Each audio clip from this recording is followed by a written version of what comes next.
Hello friends, welcome to all of you. आप सभी लोगों का study plus for civil services के इस ऑनलाइन प्लेटफॉर्म पर स्वागत है। जैसा कि मैंने बताया था कि मैं एक नया सेशन लेकर के आपके लिए आ रहा हूँ, exam news analysis the Hindu, खास करके टेक्नोलॉजी के लिए और इकोलॉजी इन्वायरमेंट के लिए। इसका नाम रहेगा ENA, एग्ज़ाम न्यूज़ एनालिसिस। इस सेशन में हम पर डे द हिंदू में साइंस एंड टेक्नोलॉजी और इकोलॉजी इन्वायरमेंट के जो भी न्यूज़ आएगी उसका एग्ज़ाम एनालिसिस करेंगे। एग्ज़ाम के पॉइंट ऑफ व्यू से क्या न्यूज़ हो सकती है और उसमें कौन कौन से पॉइंट आपके एग्ज़ाम्स के लिए इम्पॉर्टेंट हो सकते हैं, उस पर हम लोग डिस्कस करेंगे।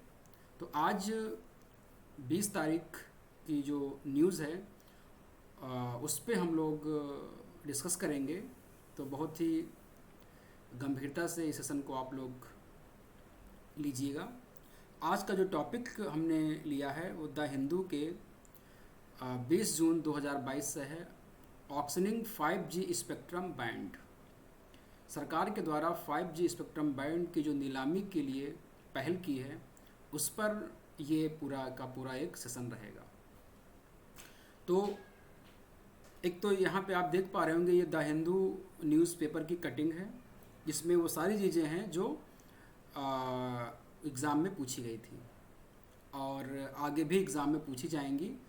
और जीएस के सेकंड पेपर के लिए भी इम्पॉर्टेंट है, गवर्नेंस के लिए भी, और थर्ड पेपर का जो टेक्नोलॉजी वाला पोर्शन है वहाँ से भी उसमें भी ये क्वेश्चंस यहाँ से पूछ सकते हैं। बेसिक उसकी स्पेक्ट्रम क्या होता है, ब्रॉडबैंड के बारे में पीटी में भी इम्पॉर्टेंट है। स्पेक्ट्रम क्या होता है, बैंडविड्थ क्या होती है, ब्रॉडबैंड क्या होता है, सिग्नल क्या होता है, इसकी भी बेसिक जानकारी आपको होनी चाहिए। तो हाल ही में चर्चा में ये रहा है, इस पे हम डिस्कस करने वाले हैं। 5G टेक्नोलॉजी के लिए भारत सरकार के तरफ से जो 5G स्पेक्ट्रम बैंड की जो नीलामी की जा रही है उस पर ये बेस्ड है। हम बात करेंगे कि स्पेक्ट्रम क्या होता है, ब्रॉडबैंड क्या होता है। उससे पहले केंद्रीय मंत्रिमंडल ने 14 जून को 72,097.85 मेगा हर्ट्ज, जिसको हम लोग 72 गीगा हर्ट्ज भी कह सकते हैं, एयरवेव की नीलामी के प्रस्ताव को सरकार ने मंजूरी दी थी। सरकार ने देश में 5G सेवाएं शुरू करने की दिशा में पहला कदम उठाते हुए अगले महीने होने वाली स्पेक्ट्रम नीलामी के लिए संभावित बोलीदाताओं से आवेदन आमंत्रित किए हैं। अब यहाँ पर 2-3 चीज़ें इंपॉर्टेंट हैं जो आपको जानना चाहिए कि स्पेक्ट्रम क्या होता है, ये उसकी किस चीज़ की नीलामी हम कर रहे हैं। जैसे कोयले की नीलामी होती है या जो भी भौतिक वस्तु संसाधन होते हैं उसकी नीलामी समझ में आती है, लेकिन स्पेक्ट्रम हमको दिखता नहीं है। आकाश में जो तरंगे होती हैं उसकी नीलामी, तो कौन सी तरंगे कितनी रेंज की, तो उसका बैंडविड्थ क्या होगा, या कौन सी बैंड की तरंगों की नीलामी हम करने वाले हैं, वो एक टेक्निकल चीज़ें हैं, उसको हम अलग समझने का प्रयास करेंगे। तो भारत सरकार ने 600 megahertz, 700 megahertz, 800 megahertz, 900 megahertz, 1800 megahertz, 2100 megahertz, 2300 megahertz, 3300 megahertz और 26 गीगाहर्ट्ज बैंड की आवृत्तियों में स्पेक्ट्रम के लिए आयोजित की जाएगी। अब यहाँ पर एक टर्म बैंड है, इसको समझना है, और फ्रीक्वेंसी में जो स्पेक्ट्रम होंगे उसका आवंटन किया जाएगा और इसकी वैधता जो होगी वो 20 साल के लिए होगी। यानी कि कुल जो 72 गीगाहर्ट्ज स्पेक्ट्रम जो 26 जुलाई को नीलामी की जाएगी वो 20 साल की उसकी वैधता रहेगी। उसका उपयोग उस कंपनी को करना होगा जो इस नीलामी में भाग लेगी। सरकार की उम्मीद क्या है कि मिड और हाई बैंड स्पेक्ट्रम, अब ये भी हम जैसे हम आगे बात करेंगे कि मिड और हाई बैंड स्पेक्ट्रम क्या होते हैं, अल्ट्रा हाई क्या होते हैं। तो जैसे जैसे हम 1G, 2G, 3G, 4G, 5G और भविष्य में 2028-30 तक जो 6G आने वाला है, जिसमें मनुष्य के साथ साथ मशीन भी 6G का यूज़ करेंगे, वो डिपेंड करता है स्पेक्ट्रम की बैंड पर। तो वो हम लोग अलग से एक्सप्लेन करेंगे। का उपयोग दूर संचार सेवा प्रदाताओं द्वारा गति, स्पीड और क्षमता प्रदान करने में सक्षम 5G प्रौद्योगिकी आधारित सेवाओं को रोल आउट करने के लिए किया जाएगा। और 5G स्पेक्ट्रम की जो पावर है यानी कि क्षमता है वो 4G सेवाओं की माध्यम संभव इतनी हो गई है कि वो 10 गुना से अधिक होगी, यानी कि जो 4G की जो संभावित क्षमता थी उससे 10 गुना अधिक गति के साथ और क्षमता के साथ 5G टेक्नोलॉजी काम करेगी। यानी कि लेटेंसी रेट बहुत कम हो जाएगा और स्पीड बहुत तेज़ हो जाएगी, यानी कि अपलोडिंग और डाउनलोडिंग की स्पीड बहुत ज़्यादा हो जाएगी। जो पहले लगभग 40 माइक्रोसेकंड की होती थी अब लगभग वो 1 माइक्रोसेकंड के आसपास हो जाएगी। साथ ही साथ digital India, startup India, make in India जैसी कार्यक्रमों के माध्यम से डिजिटल कनेक्टिविटी सरकार की प्रमुख नीतिगत पहलों का एक महत्वपूर्ण हिस्सा है। यानी कि अगर इंडिया को डिजिटलाइज करना है, स्टार्टअप चलाने हैं, मेक इन इंडिया, इन सब के लिए जो है वो डिजिटल कनेक्टिविटी बहुत ज़रूरी है। और डिजिटल कनेक्टिविटी ऐसी हो कि जो अबाध रूप से सभी लोगों तक पहुँचे बिना किसी लेटेंसी के, तो उसके लिए 5G टेक्नोलॉजी बहुत ज़रूरी है। ब्रॉडबैंड विशेष रूप से मोबाइल ब्रॉडबैंड नागरिकों के दैनिक जीवन का अभिन्न अंग बन गया है। 2015 के बाद से देश भर में 4G सेवाओं के तेजी से विस्तार के माध्यम से इसे एक बढ़ावा मिला है। 2014 में 10 करोड़ ग्राहकों की तुलना में आज 80 करोड़ ग्राहकों की ब्रॉडबैंड तक पहुंच है। यानी कि भारत में 80 करोड़ जो कस्टमर हैं जो ब्रॉडबैंड का यूज़ करते हैं। इस तरह की अग्रणी नीतिगत पहलों के माध्यम से सरकार अंत्योदय परिवारों तक मोबाइल बैंकिंग, ऑनलाइन शिक्षा, टेलीमेडिसिन, ई राशन आज तक पहुंच को बढ़ावा देने में सक्षम है। यानी कि अंत्योदय परिवार जो एकदम अंतिम व्यक्ति समाज का है उस तक मोबाइल की सुविधा पहुंचाना, ऑनलाइन एजुकेशन उस तक पहुंचाना, वहां तक टेलीमेडिसिन पहुंचाना और ई राशन वहाँ तक पहुँचाना, ये सारी चीज़ें तभी पहुँच पाएंगी जब हमारे पास ब्रॉडबैंड की अच्छी गुणवत्तापूर्ण और एक उच्च क्वालिटी की ब्रॉडबैंड होगी और वो हमको 5G से मिलेगी। इसी सरकार इन चीज़ों को लाने में प्रयासरत है। देश में बनाया गया 4G इकोसिस्टम अब 5G के इंडिजिनस डेवलपमेंट की ओर ले जा रहा है। यानी कि 5G की जो टेक्नोलॉजी होगी, अभी तक हम क्या करते थे कि दो तरह से जो भी हमारा जो सॉफ्टवेयर होते थे यानी कि जो इकोसिस्टम होता था टेक्नोलॉजी का वो हम बाहर से ही आयात करते थे। लेकिन 5G के में हम क्या करेंगे कि स्वदेशी विकसित टेक्नोलॉजी और इकोसिस्टम का यूज़ करेंगे। इसके लिए भारत के जो 8 सीड्स प्रौद्योगिकी संस्थान हैं वो 5G टेस्ट बेड सेटअप तैयार कर रहे हैं और भारत में घरेलू 5G तकनीक के लॉन्च को गति दे रहे हैं। यानी कि अब हम चाइना पर टेक्नोलॉजी के लिए या जो भी इक्विपमेंट्स हैं उनके लिए हम डिपेंड नहीं होंगे।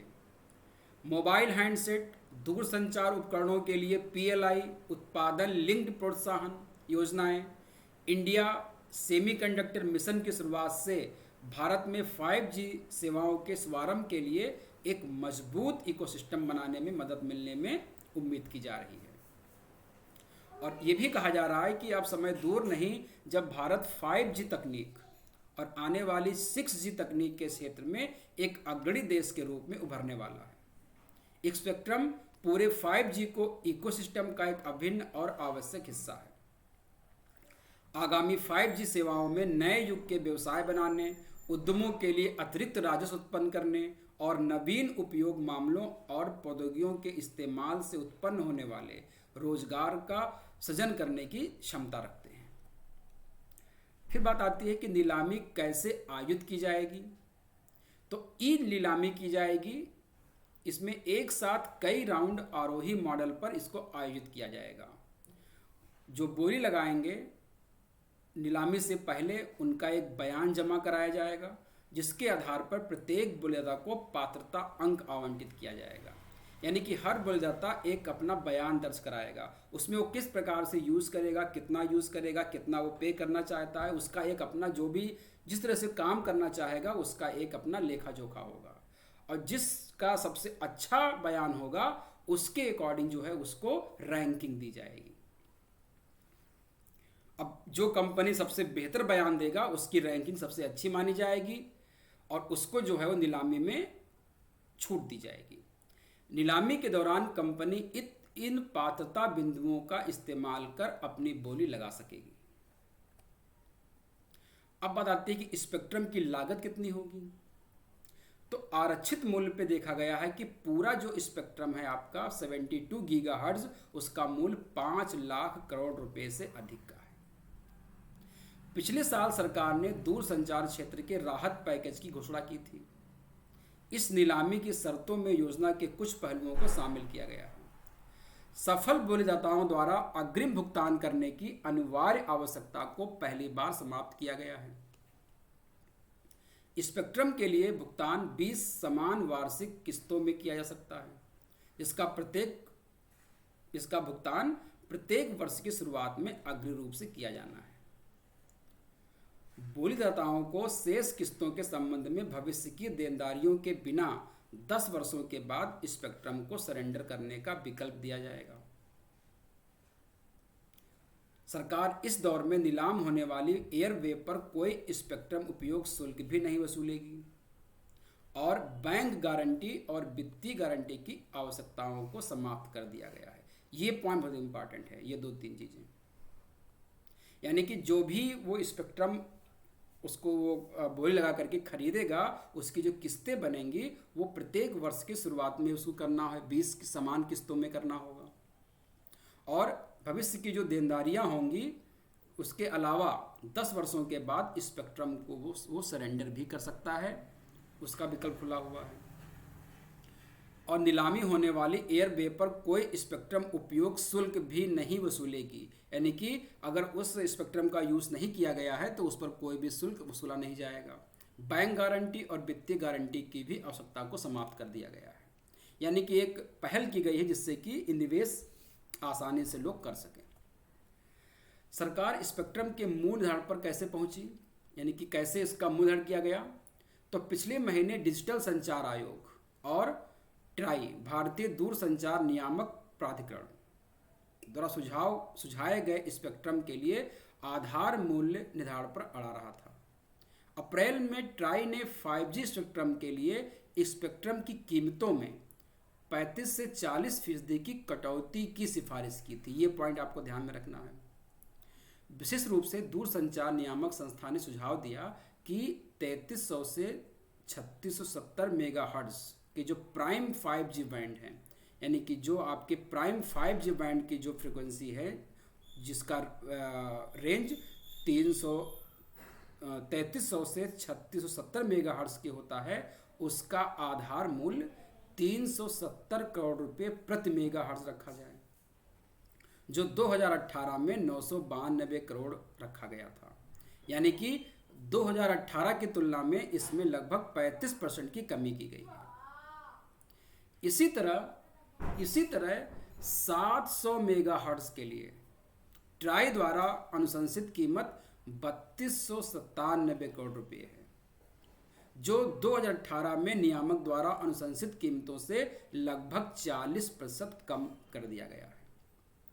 पिछले साल मार्च में सरकार ने दूरसंचार कंपनियों को 77,820.81 करोड़ रुपए में एयरवेव का उपयोग करने के अधिकार बेचे थे। उस समय सरकार ने 700, 800, 900, 1800, 2100, 2300 और 2500 मेगाहर्ट्ज बैंड में फ्रीक्वेंसी की पेशकश की थी। इस बार इसको काफ़ी बढ़ाया गया है क्योंकि हमको 5G तक टेक्नोलॉजी को यूज़ करना है।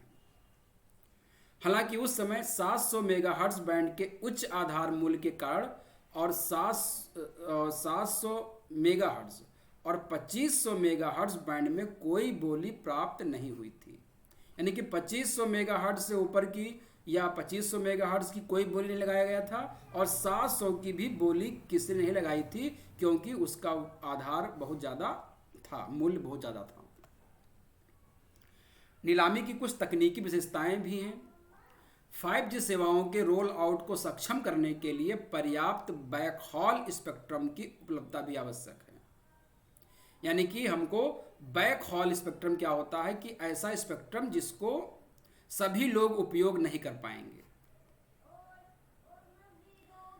बैकहॉल की मांग को पूरा करने के लिए मंत्रिमंडल ने दूरसंचार सेवा प्रदाताओं को ई बैंड में प्रत्येक 250 मेगाहर्ट्ज के 2 कैरियर अनंतिम रूप से आवंटित करने का निर्णय लिया है। मंत्रिमंडल ने 13, 15, 18 और 21 गीगाहर्ट्ज बैंड के मौजूदा फ्रीक्वेंसी बैंड में पारंपरिक माइक्रोवेव बैकहॉल कैरियर की संख्या को दुगना करने का भी निर्णय लिया है। वर्तमान में इन बैंडों में 2090 माइक्रोवेव बैकहॉल कैरियर उपलब्ध हैं। ये बैकहॉल स्पेक्ट्रम को सुरक्षित क्यों रखा गया है? क्योंकि 5G जैसी हाई बैंडविड्थ वाली जो टेलीफोनी सेवाओं को सुचारू संचालन के लिए अतिरिक्त बैकहॉल क्षमता की आवश्यकता होती है। अब उसको पूरा करने के लिए हमको जो है वो इसको बैकहॉल स्पेक्ट्रम को सुरक्षित रखना होगा। ये आपको ध्यान रखना है। साथ ही साथ कैबिनेट ने ऑटोमेटिव, हेल्थ केयर, कृषि, ऊर्जा, अन्य क्षेत्रों के साथ साथ मशीन से मशीन संचार, internet of things, artificial intelligence जैसे उद्योग 4.0 एप्लीकेशन में इनोवेशन की एक नई लहर को बढ़ावा देने के लिए निजी कैप्टिव नेटवर्क के विकास और स्थापना को सक्षम करने का भी निर्णय लिया है। अब निजी कैप्टिव नेटवर्क होता क्या है कि ऐसा नेटवर्क जो आम जनता के लिए सुलभ नहीं होता है, उसको विशेष कार्य के लिए कोई विशेष कंपनी सुरक्षित रखती है। जैसे टाटा कंसल्टेंसी सर्विस जैसी कंपनियों ने इस तरह के समाधान को विकसित करने के लिए इन गैर सार्वजनिक 5G नेटवर्क के निर्माण में पहले से रुचि व्यक्त की है। दूरसंचार विभाग ने कहा है कि ये मांग अध्ययन करेगा और उसके बाद ऐसे उद्यमों को स्पेक्ट्रम के सीधे आवंटन के लिए ट्राई की सिफारिशें मांगेगा। ये विशेष जानकारी आपको समझना है। तो जो भी न्यूज़ आई थी 20 जून को ऑक्शन के बारे में, तो ये यहाँ पर पूरा का पूरा एनालिसिस हो गया है। इस पर जो भी क्वेश्चंस बनेंगे वो आप चाहे प्री के लिए हो या मेंस पे हो, इसको आप इसी न्यूज़ से बेहतर तरीके से समझ सकते हैं। अंत में हम यही कहना चाहेंगे कि स्पेक्ट्रम और ब्रॉडबैंड या जो बैंड होते हैं इनकी उपयोगिता जैसे जैसे mobile technology 1G, 2G, 3G, 4G और 5G से 6G की तरफ बढ़ रही है, वैसे वैसे ब्रॉडबैंड की जो स्पेक्ट्रम है उसकी भी रेंज बढ़ती चली जा रही है और हमको उसकी जो ऑक्शन होगा, जो नीलामी होगी, उसका भी मूल्य बढ़ता चला जाएगा। बेहतर भविष्य के लिए नागरिकों के, देश के आर्थिक, सामाजिक, राजनैतिक विकास के लिए संचार तकनीक बहुत ही उपयोगी है और बिना संचार के को बेहतर किए हम जो हाशिए पर लोग हैं या जो अंतिम व्यक्ति हैं उन तक सरकारी सुविधाओं को या ई गवर्नेंस को या ई टेक्नोलॉजी के द्वारा हम उनको, उनके स्वास्थ्य को, उनके शिक्षा को, उनके एग्रीकल्चर को बेहतर हम करने का प्रयास अगर करते हैं तो उसके लिए 5G जैसी टेक्नोलॉजी बहुत ही उपयोगी है। सरकार इन सब को ध्यान में रखते हुए नए आवंटन की पहल की है और इससे जल्द ही भारत में 5G टेक्नोलॉजी का उपयोग शुरू हो जाएगा और इसके जो भी उपयोग होंगे, इसके जो लाभ होंगे, वो सभी नागरिकों को सुचारू रूप से, आबाद रूप से मिलना शुरू हो जाएंगे। साथ ही साथ internet of things, machine to machine communication और जो सारी टेक्नोलॉजी हैं उन पर भी बेहतर तरीके से काम होगा जो देश और भविष्य के लिए काफ़ी महत्वपूर्ण होगा। एक छोटा सा इसी से जुड़ा हुआ एक टॉपिक है, स्पेक्ट्रम क्या होता है, ब्रॉडबैंड क्या होता है, सिग्नल क्या होते हैं और चैनल क्या होते हैं। तो इस पर हम एक छोटा सा वीडियो बनाएंगे जो आपके लिए काफ़ी इम्पोर्टेंट होगा, तो उसको जरूर आप देखिएगा। आज के लिए इतना ही। Thanks to all of you.